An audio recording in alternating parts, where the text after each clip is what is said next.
আওয়ামী লীগকে পুনর্বাসনের পক্ষে যারা অবস্থান নিবে আমরা বলতে চাই তারা ফাঁসিবাদের দোষর।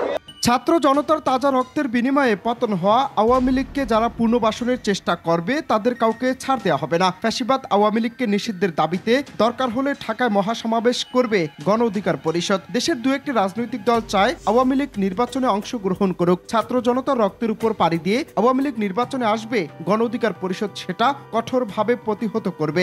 আওয়ামী লীগের পুনর্বাসন ঠেকানোর জন্য আবার যদি দ্বিতীয় বিপ্লবের ডাক দিতে হয় এই চট্টগ্রামের মাটি থেকে যেন সেই প্রতিরোধ যে কোনো মূল্যে ফ্যাসিবাদ আওয়ামী লীগকে নিষিদ্ধ করতে হবে এমন দাবি সহ আওয়ামী লীগ নিয়ে বিস্ফোরক মন্তব্য করেছেন ঢাকসুর সাবেক বিপি এবং গণ অধিকার পরিষদের সভাপতি নুরুল হক নূর। চট্টগ্রাম নগরের লালদিঘির ময়দানে আয়োজিত তারুণ্যের গণসমাবেশে তিনি এসব কথা বলেন।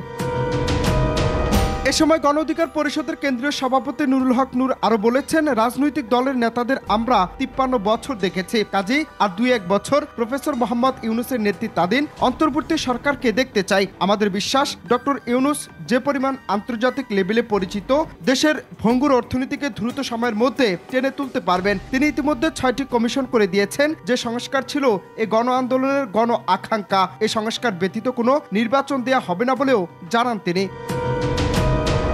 সমাবেশে আওয়ামী লীগ ও তার অঙ্গ সংগঠন নিয়ে বিস্ফোরক মন্তব্য করেন গণ অধিকার পরিষদের সাধারণ সম্পাদক রাশেদ খান। তিনি বলেন, আজকে আওয়ামী লীগ এবং তাদের গুন্ডা বাহিনী ছাত্রলীগ এবং যুবলীগ কোথায় পালিয়েছে সেটা জাতি জানতে চায়। এ সময় তিনি বলেন, প্রেসিডেন্ট জিয়াউর রহমান প্রথম চট্টগ্রাম থেকে স্বাধীনতার ঘোষণা দিয়েছিলেন।